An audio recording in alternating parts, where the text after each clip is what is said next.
महाराष्ट्र नवनिर्माण सेना या सर्व पक्षांचे पदाधिकारी या मंचावर उपस्थित आहेत। मंचावर उपस्थित जिल्हा परिषदेच्या निवडणुकीसाठी उभ्या असलेल्या उमेदवार सुनीता भोसले, तद्वतच आमच्या दुसऱ्या उमेदवार मनीषा मामानेजी, पंचायत समितीसाठी मनीषा मामानेजी उभ्या आहेत। आमच्या तिसऱ्या उमेदवार वैशाली पाटीलजी, दुसऱ्या गटातून लढणारे आमचे बाळासाहेब वाघमोडे। आपण सर्व भावांनो आणि बहिणींनो, आत्ता माझ्या आधीचे वक्ते बरंच काही मांडत होते आणि ते सांगत होते की काय पद्धतीचं राजकारण इथे चालतं। खरं तर मला याच्यावर काही फार बोलावंसं वाटत नाही, कारण मुळात प्रचार करावा का नाही या मनस्थितीत मी आहे की आपण प्रचार सभा तरी घ्यावे की नाही घ्याव्या। कारण पक्ष कुठलाही असला आणि काहीही असलं तरी ज्या स्थितीमध्ये आत्ता आपण सगळे ज्या मनस्थितीतनं जात आहोत, एका अर्थाने राज्यावर एक सुतकी वातावरण पसरल्यासारखी परिस्थिती आहे।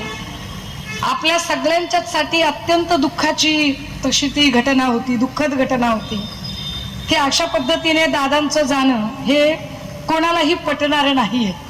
दादा कोणत्या पक्षाचे, माझा पक्ष कोणता, दादांच्या पक्षाला माझा पक्ष इथं विरोधी पक्ष म्हणून लढत आहे हे सगळं मला मान्य आहे। पण तरी सुद्धा माणूस म्हणून जेव्हा आम्ही विचार करतो त्यावेळेला निश्चितपणे महाराष्ट्राने एक अत्यंत कर्तृत्ववान, कर्तबगार असा नेता गमावला, ज्याची उणीव कदाचित कुणीही भरून काढू शकणार नाही। म्हणजे कितीही तटकरे आणि कितीही पटेल आले तरी ती उणीव भरून काढू शकणार नाही जो दादांनी कामाचा पर्वत उभा केलेला आहे। आणि हे सगळं चालू असताना मला एक चांगली गोष्ट आठवते की जेव्हा नगर परिषदेची निवडणूक चालू होती आणि दादांनी इथल्या याच भागातल्या एका महिलेच्या पाठीशी खंबीरपणे उभं राहायचं ठरवलं। अनगरच्या त्या ताईंच्या पाठीशी पक्ष खंबीरपणे उभा राहिला त्या काळात, कारण तेव्हा दादा होते आणि दादांनी ती भूमिका घेतली होती। पण तुम्ही कधी हा विचार केलाय का की जर एक खंबीर भूमिका घेतली की त्या महिलेला फॉर्म भरता आला पाहिजे, ज्या पाटील ताई निवडणूक लढवण्यासाठी उभ्या होत्या त्या पाटील ताईंना जर या महाराष्ट्रात एखाद्या माऊलीला निवडणुकीचा अर्ज भरण्यासाठी पहाटे उठून निघावं लागत असेल आणि पोलीस संरक्षणात तिला जावं लागत असेल तर या राज्यात खरंच सुरक्षितता आहे का? या राज्यात कायदा सुव्यवस्था नावाची गोष्ट नांदत आहे का? विशेष ज्यांच्यामुळे ही वेळ आली ते सगळे भाजपाई, की भाजपच्या लोकांनी ही सगळी वेळ आणली, मग राजन पाटील असतील किंवा अजून कोणी असतील, या सगळ्या लोकांनी मिळून पाटील ताईंवरती वेळ आणली आणि पाटील ताईंच्या पाठीशी त्या काळात दादा उभे राहिले। दादा म्हटले ही असली दादागिरी चालणार नाही। पण आता दादा नाही आणि दादांसारखा विचार करणारी माणसं त्या पक्षात नाही, कारण दादांसारखा विचार करणारी माणसं जर त्या पक्षात असती तर त्या माणसांनी पहिल्यांदा म्हटलं असतं की दादांच्या मृत्यूची चौकशी झाली पाहिजे। माझ्यासारख्या माणसाला निवडणुकीच्या प्रचारापेक्षा सुद्धा महत्वाचं काय वाटतंय की दादा स्वतःच्या तब्येतीची एवढी काळजी घेत होते, मग दादांनी विमानाची काळजी कशी घेतली नाही? आंतरराष्ट्रीय उड्डाण नियामक संस्थेने ज्या विमानाला 1 वर्षापूर्वी बंदी घातलेली आहे, 1 वर्षापूर्वी बंदी घातलेलं विमान नेमकं दादांना घ्यायला कसं काय आलं नाही? माझ्यासारख्या माणसाला प्रश्न पडतो की ऐन वेळेला 2 पायलट बदललेच कसं काय गेले? ह्याच्यावर कोणीच प्रश्न विचारत नाही।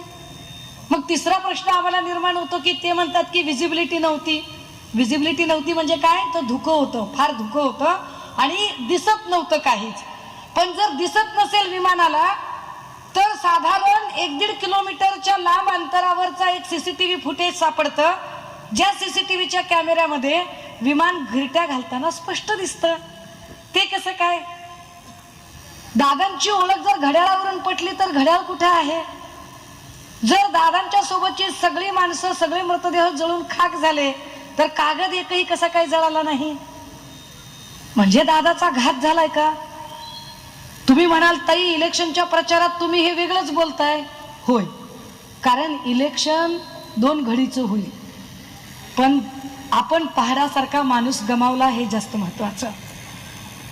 बरं, हा पहाडासारखा माणूस गमावला, जो पक्ष त्या माणसाने उभा केला, त्या पक्षातले अनेक माणसं ज्या माणसाने उभी केली, त्यांची ही जबाबदारी होती की त्यांनी दादाच्या संबंधाने हे सगळे प्रश्न उपस्थित करायला पाहिजे.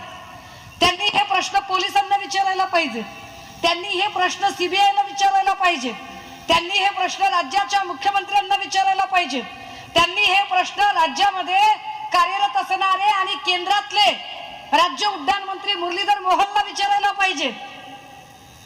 पण एकही नेता, ज्या नेत्याला दादांनी मोठं केलं, त्यातला एकही नेता यावर बोलत नाही. याचा अर्थ काय? उलट चर्चा घडीबद्दल चालायला लागली की बोलतोय कोण, तर देवेंद्र फडणवीस बोलत आहेत. याचा अर्थ तुमच्या लक्षात येतोय का? याचा अर्थ असा आहे की दादांना पक्षांतर्गतच काय हे लोक प्रॉब्लेम करत होते का? दादांना कुठला त्रास होता का? जे तटकरे पटेल आता फार दिसत आहेत, ऍक्टिव्हली दिसत आहेत, हे तटकरे पटेल सारखे म्हणतायत की आम्ही भाजप सोबत, आम्हाला भाजपच ठरवेल, भाजप आमच्या पक्षाचा निर्णय घेईल. काय ह्यांच्यातला एखादा बडा नेता भाजपच्या दारात सालगडी म्हणून काम करतोय का? आपला पहाडासारखा नेता गेला, त्या नेत्यासाठी न्याय मागायचा सोडून फडणवीसांच्या हो मध्ये हो ज्या अर्थी हे मिसळतात, त्या अर्थी आत्ता घडी म्हणून असणारे लोक हे घडीचे लोक आहेत की कमळाचे लोक आहेत? विचार करावा लागेल. तर मग आम्हाला उत्तर मिळतं की हे सगळे झाले कमळाचेच लोक दिसत आहेत. ह्यांनी जरी चिन्ह जरी घडी वापरलं असलं तरी हे सगळे कमळाचे आहेत. कारण आता ज्यांच्याबद्दल काहीतरी बोललं गेलं, मला या लोकांची नावं घेण्याची इच्छा नाहीये, अजिबात इच्छा नाही. मी अजिबात या लेवलला जायचंच नाही मला. पण ही सगळी माणसं ही कधीही दादांचा घातपात झालाय का यावर का बोलत नाहीत? म्हणजे याचा स्पष्ट अर्थ आहे की दादांपेक्षा सुद्धा यांना यांची खुर्ची जास्त महत्वाची आहे, आणि ती खुर्ची फक्त भाजप सोबत गेल्यावरच सुरक्षित राहू शकते असं यांना वाटते. त्यामुळे आत्ता घडीवरचा जो कोणी उभा राहिलेला माणूस असेल त्याला मत देणं म्हणजे पुन्हा भाजपची ताकद वाढवणं आहे. हे पहिल्यांदा नीट समजून घेतलं पाहिजे की त्या मत द्यायचंय म्हणजे आता भाजपला मत द्यावं लागलं, अशी परिस्थिती असेल. बरं, मग भाजपचं ना आपलं काही बिनसलंय का? काही माझा काही फडणवीसांनी त्यांचा माझा काही बांधाला बांध आहे का? त्यांनी काय माझं काय धुरा एकर काही करून नेलाय काय? त्यांनी काय माझ्या केळी नारळाच्या बागा तोडल्यात का? तर तसंही अजिबात नाही. मग मला एवढा राग कसला येतोय? मी मगाशी येताना इथं काही बायका तोंडाला फडकं बांधून बसल्या होत्या, अशा गमच्या बांधून. तर मला कळे ना की हा नवीन ट्रेंड कुठून आला बरं बायकांचा, हा गमच्या बांधायचा तोंडाला, विशेषतः इलेक्शनच्या काळात कुठून आला? मग मला काही वेळा मी संशोधन केलं. बघा, मी इलेक्शन, तुम्ही मशालीला मत द्या अगर न द्या, हे सोडा, कुणीतरी खरं बोलणारा माणूस पाहिजे तुम्हाला, कुणीतरी तुमचे खऱ्यानं कान टोचणारा माणूस पाहिजे. ही तोंडाला अशी गमच्या बांधणाऱ्या बायका कुठून आल्या मध्येच? हे कुठून ट्रेंड सुरू झाला? मग मी संशोधन केल्यावर मला कळलं की इलेक्शनच्या काळात 300-400 रुपये रोज चालू आहे. मग काय होतंय? तीच बाई काँग्रेसच्या सभेत दिसते, तीच बाई राष्ट्रवादीच्या सभेत दिसते, तीच बाई शिवसेनेच्या सभेत दिसते, तीच बाई भाजपच्या सभेत दिसते. मग तोंड ओळखायला येऊ नये म्हणून आपण, तुम्ही तशा नाहीत नाही, मी तुमच्याबद्दल बोलत नाही, एकूण सगळं चित्र सांगाल, मी तुमच्याबद्दल बोलत नाही. आणि मग ते असं गमच्या बांधायचं तोंडाला, याचा अर्थ मी तुम्हाला नावं ठेवते का? नाही, याचा अर्थ मी तुमच्याबद्दल मला काळजी वाटते. कारण मला असा प्रश्न पडतो की सकाळी समजा अजून कोणाची तरी रॅली, दुपारी कोणाची तरी रॅली, 300 रुपये 200 रुपये जे काही असेल ते, असं का करावं लागतं माय आपल्याला? बायकांना असं का करावं लागतं? जर आपल्या घरात समजा 2-3 पोरं आहेत आणि आपल्या प्रत्येक पोराला 30-40 हजार रुपयाची जर नोकरी असेल आणि घरात महिन्याला जर 1.5-2 लाख रुपये येत असतील, तर आपण 200-300 रुपयासाठी वन फिरू का माय? नाही की नाही? पटलं तुम्हाला? बस, तुमची माझी कनेक्टिव्हिटी झाली, हे जास्त महत्वाचं. तुम्हाला माझं म्हणणं पटणं जास्त गरजेचं आहे.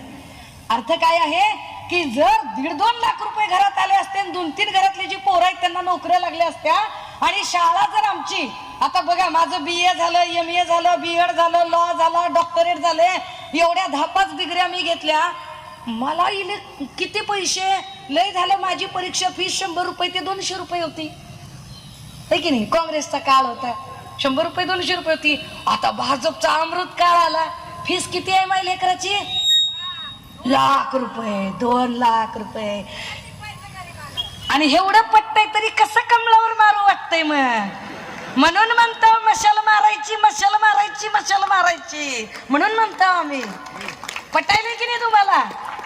मला कुणावरही वैयक्तिक टीका करायची नाही, काही देणं घेणं नाही. मला फक्त तुम्हाला फरक सांगायचा आहे. लक्षात घ्या, कोरोनाच्या काळात, महामारीच्या काळात तुमचा माझा जीव वाचला तो उद्धव साहेबांमुळे, हे फार महत्वाचं आहे.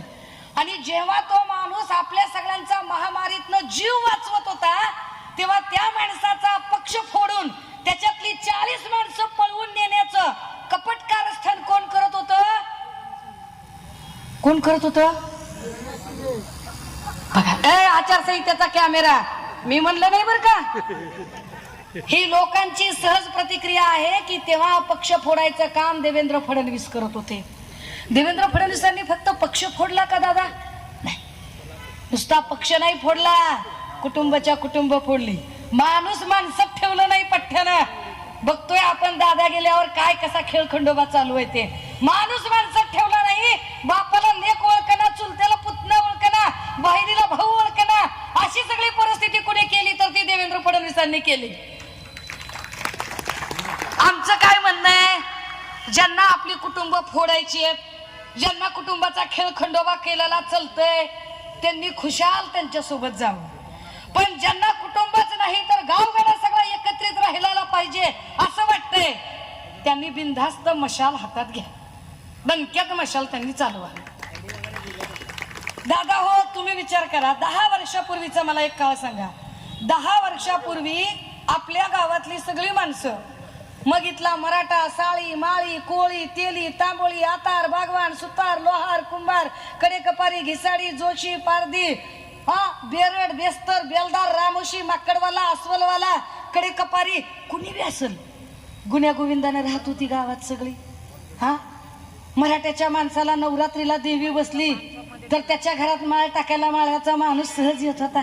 सुताराचा माणूस आऊत बीत सगळं काय, त्याचं नांगर आऊत काय काम निघालं तर तो देत होता. घिसाडीचा माणूस लगेच घन मारून काय त्याचा शेतीचा अवजार नीट करून देत होता. गावगाड्यात भांडण नव्हतं. हा ओपनचा तो ओबीसी, हा वाद या 10 वर्षात लागला. वाद कुणी लावला? कुणी लावला वाद? अरे मोठ्यानं सांगा दादा हो. फडणवीसांनी लावला. गावगाड्या जाती जातीमध्ये भांडण लावायचं पाप कुणी केलं? ते देवेंद्र फडणवीसांनी केलं. ज्यांना जाती जातीत भांडणं लावलेली पसंत आहेत त्यांनी खुशाल तिकडे जावं. पण आपण सगळे गावगाड्यातली माणसं एक आहोत. एकाला काटा मोडलं तर दुसऱ्याच्या डोळ्यात पाणी आलं पाहिजे.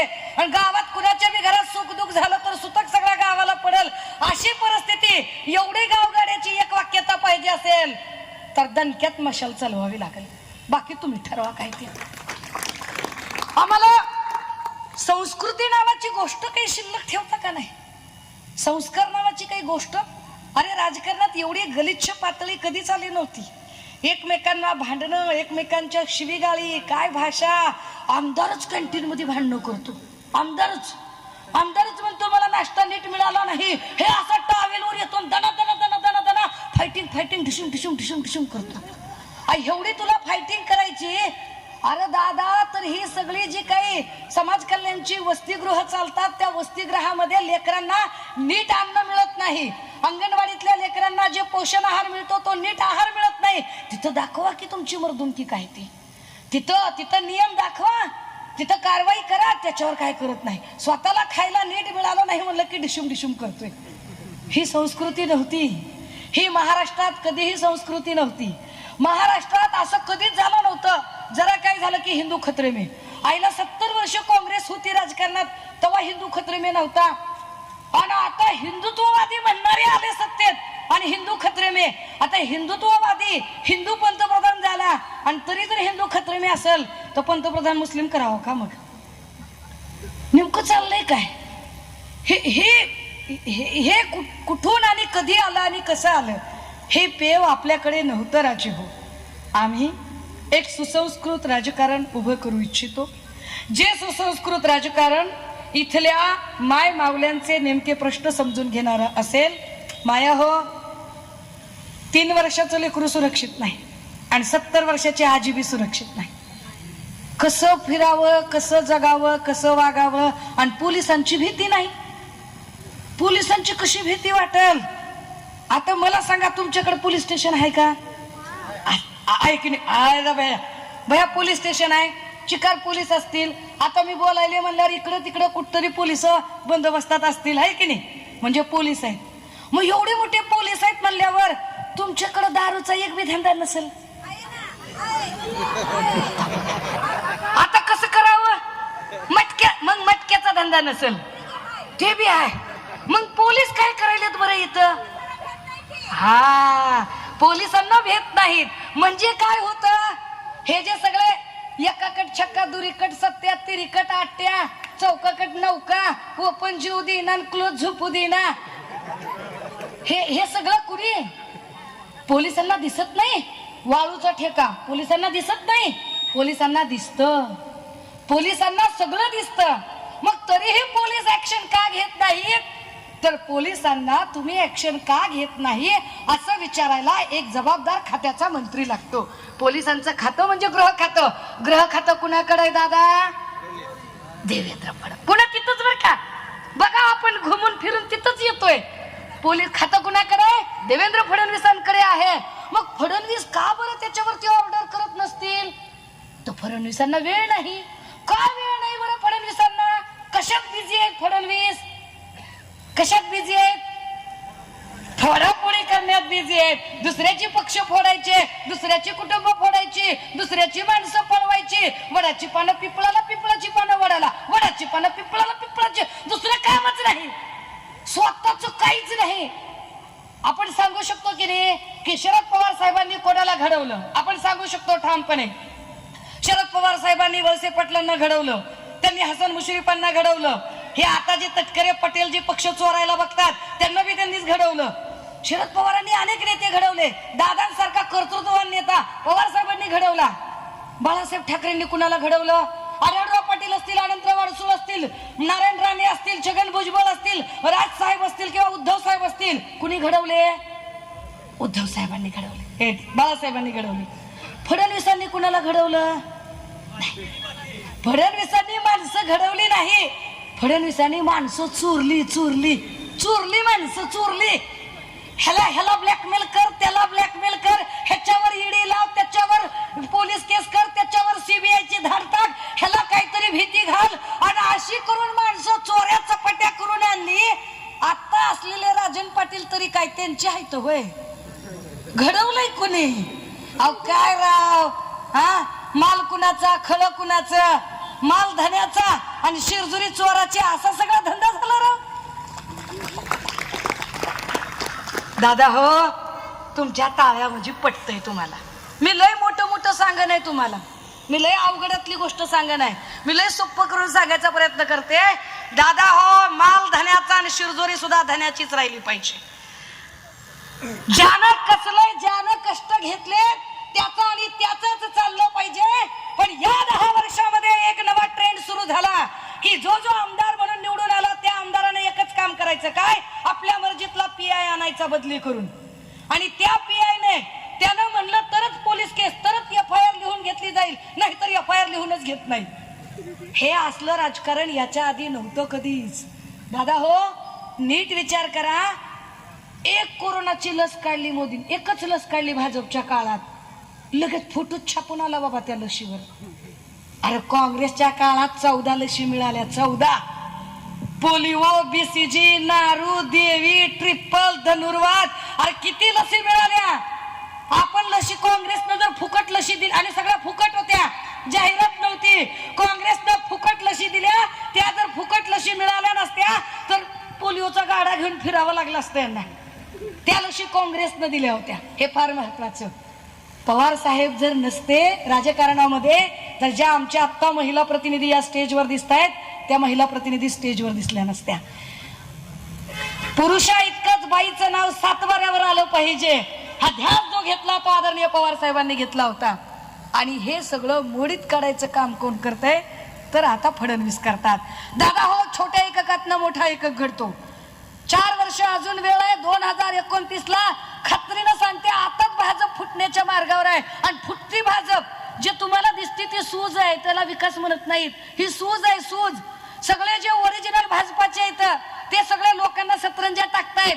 आणि जे बाहेरून आलेले सगळे गुंड, तडीपार, भ्रष्टाचारी, बलात्कारी, ह्या सगळ्यांना मात्र तिकीट दिली जात आहेत, त्यांना निवडून आणण्याचा प्रयत्न केला जातोय. त्याच्यामुळे ओरिजिनल भाजपचा माणूस पण भलता नाराज आहे, त्याला पण मनातनं वाईट वाटते. दादा हो, मी तुम्हाला अजून एक गोष्ट सांगते.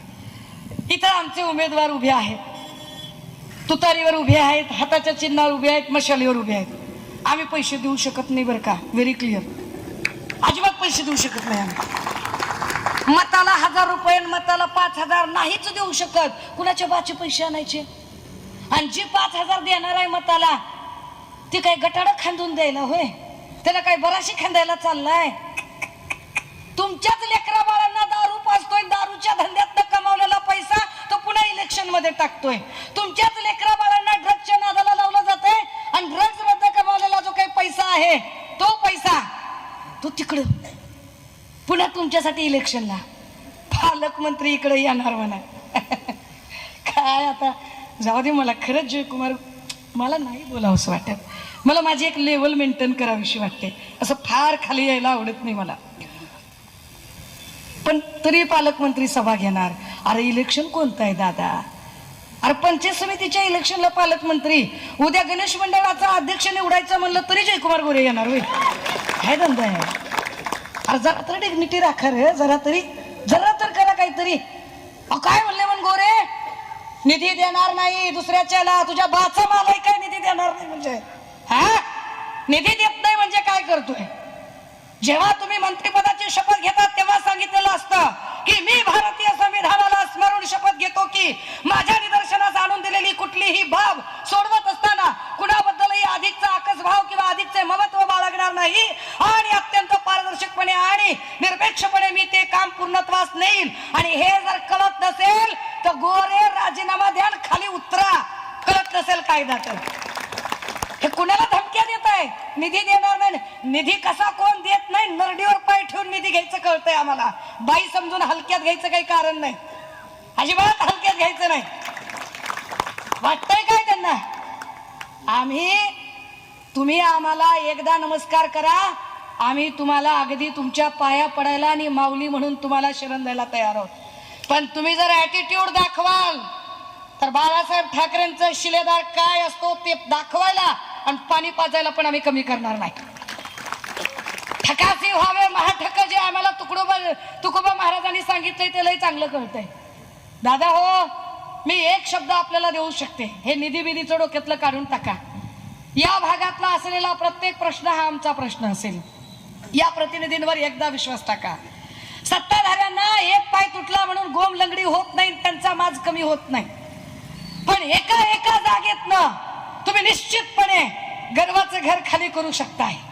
ज्यांना सत्तेचा प्रचंड गर्व झालाय, ज्यांना प्रचंड अहंकार चढलेला आहे, अशा अहंकारी लोकांना जर खाली आणायचं असेल आणि खऱ्या अर्थानं ज्या लोकांनी दादाचा घात काढला अशा सगळ्या लोकांना जर जागा दाखवायची असेल, होय मला वाटतंय की महाराष्ट्रातल्या एवढ्या मोठ्या कर्तृत्ववान नेत्याचा घातपात केलाय का काय? कारण त्याच्यावर कुणीच बोलायला तयार नाही. आणि त्यांच्या सोबत गेलेले ज्यांना दादांनी घडवलं तेही बोलायला तयार नाहीत. त्यामुळे त्यांच्याबद्दलही काही मयादया बाळगायचं काही कारण नाही, काही मयादया बाळगायची गरज नाही त्यांच्याबद्दल सुद्धा. अशा सगळ्या लोकांच्या सोबत तुम्ही निश्चितपणे, तुम्ही जाणकार आहात, तुम्ही डोकेबाज माणसं आहात, तुम्हाला काय खरं काय खोटं कळतं. मी एक सांगू शकते दादा हो, आम्ही मतदानाच्या आधी नक्की 1000 रुपये देणार नाही, पण आम्ही पुढची 5 वर्ष तुमचा दवाखाना, तुमची शाळा, तुमचं पोलीस स्टेशन, तुमचं ऍडमिशन, तुमची कुठलीही इथली या जिल्हा परिषद गटातली या पंचायत समिती गणातलं कुठलंही काम असेल तुम्ही आम्हाला हक्काने सांगू शकाल आणि 24/7 माझा प्रत्येक प्रतिनिधी तुमच्या सेवेत असेल आणि त्याची खात्री मी तुम्हाला देऊ शकते. कारण मतदानाच्या आधी 1000 रुपये द्यायचे आणि पुन्हा 5 वर्ष तोंडात दाखवायचं नाही. हे असली कामं आम्ही करत नाही. जिथं कमी तिथं आम्ही, जिथं उणीव असेल तिथं शिवसैनिक असेल, आम्ही ताकदीने आपल्यासोबत उभे राहू. आणि होय, आम्ही ताकदीने इथे लढू. मला खात्री आहे की आपण इथून आम्हाला निश्चितपणे मताचा कौल द्याल. आता एवढं झाल्यावर बी जर एखाद्याला वाटलं नाही नाही जातोच तिकडं, तर मग अल्लाह मालिक आहे. आपण काय बोलू शकतो? आपण 4 वेळा सांगू शकतो, बाबा ह्या रस्त्यानं जाऊ नको, खडा आहे. अरे ह्या रस्त्यानं जाऊ नको, खडा आहे. नाही मला जायचंच म्हणल्यावर आपण काय, आपण त्याच्याबद्दल प्रार्थना करूया. ह्याच्या पलीकडे काही नाही. पण मला असं वाटतं की निश्चितपणे तुम्ही अत्यंत जाणकार, अत्यंत हुशार, बुद्धिमान लोक आहात. त्यामुळे येणाऱ्या 7 तारखेला तुम्ही निश्चितपणे बळकट हातांनी धरलेली मशाल नक्की त्याच्यावर शिक्कामोर्तब कराल आणि विजयाची तुतारी वाजवाल. हा मला विश्वास आहे. येणाऱ्या 7 तारखेला मी अजिबात टेक्निकल भानगडीत जाणार नाही. मी तांत्रिक गोष्टीत मशीनवर एवढ्या नंबरला आणि तेवढ्या नंबरला हे असलं काय सांगणार नाही. मशीन बघायची, मशीनमध्ये कुठं आहे मशाल, हात दिसते का, तुतारी दिसते का, हलशी का, दिसली मशाल हलशी का, दुसरं काय करायचं नाही. हे आपण करू शकतोय. आपण साथ दिली तर निश्चितपणे हे सगळे उमेदवार ताकदीने आपल्यासाठी उभे राहतील. तुम्ही एक दिवस ताकद तुमची एकजुटीने दाखवा. 5 वर्ष तुमच्यासाठी ताकदीने लढायची आमची तयारी आहे. आम्ही ते लढून दाखवू आपल्या सगळ्यांच्या. आणि हो, मी एवढं सगळं बोलताना काही खबऱ्यांचे मोबाईल चालू असतील, ते स्वाभाविक आहे. त्याच्याबद्दल काय लय आपण काय वाईट वाटून घ्यायचं कारण नाही. कारण बिचारे मी कायम सांगत राहते की खबऱ्यांचं अर्थकारण काही फार मोठं नसते. असं काही नसते की खबऱ्याचा लय 5-25 एकरचा ऊस आहे आणि आता कारखान्यावर घालाय, असलं काही नसते. खबऱ्याचं बिचाराचं किती अर्थकारण असते, लय झालं तर हाफ बिर्याणी आणि एक 90. त्यामुळे एक हाफ बिर्याणी आणि एका 90वर जे कोणी मोबाईल मध्ये भाषण रेकॉर्ड करत असतील आणि ज्याला वाईट वाटत असेल, आमच्या गोरे साहेबाला असं म्हणले, हो म्हणलं, हा असं म्हणलाव का, तसं म्हणलाव का, हे केलाव का, ते केलाव का, अशा सगळ्या लोकांच्या संबंधाने काय मोहोळ तालुक्यात भाजपचे 3 साखर कारखाने आहेत. येणाऱ्या 2 वर्षात संजय क्षीरसागर यांचा काय चौधरी येते, मसले चौधरी येते, शरद पवार यांच्या आशीर्वादाने साखर. जाऊ दे अहो, असं ते तुम्हाला एक गाणं माहित आहे का, ऐसे वैसो को दिया है, कैसे कैसो को दिया है. आता दिलेल्यानं इमानदारी राखली नाही त्याला आपण काही करू शकतोय. त्यामुळे बैमानांना जर धडा शिकवायचा असेल तर तो धडा शिकवण्याची एक मोठी संधी 7 तारखेला आहे. आपला खबऱ्यांचा विषय चालला होता, तर त्या खबऱ्यांना कुणाला राग आला असेल, वाईट वाटलं असेल, मधल्या कुठल्या त्यांच्या नेत्या कार्यकर्ते हुजरे मुजरे उजवे डावे जे काही असेल, हा, तर त्यांना कुणाला राग आला असेल, वाईट वाटलं असेल, उपमर्द झाला असेल, चुकून माकून त्यांच्या भावना दुखवल्या गेल्या असतील, तर अशा सगळ्यांची, अशा सगळ्या हुजऱ्या मुजऱ्यांची, खबऱ्यांची, त्यांच्या कार्यकर्त्यांची, त्यांच्या नेत्यांची, ह्याच्यापैकी एकाचीही माफी मी अजिबात मागणार नाही. मला असंच बोलायचं होतं, मला हेच बोलायचं होतं. माझी हीच भाषा आहे, मी याच भाषेत बोलेल. ज्याला जी भाषा कळते, शुद्ध मराठीत, अगदी गावठी हिंदीमध्ये बोलायचंय, उर्दूत बोलायचंय, इंग्रजीत बोलायचंय, व्हॉटेवर यू डिमांड, मी त्या भाषेत मांडेल. पण एकदा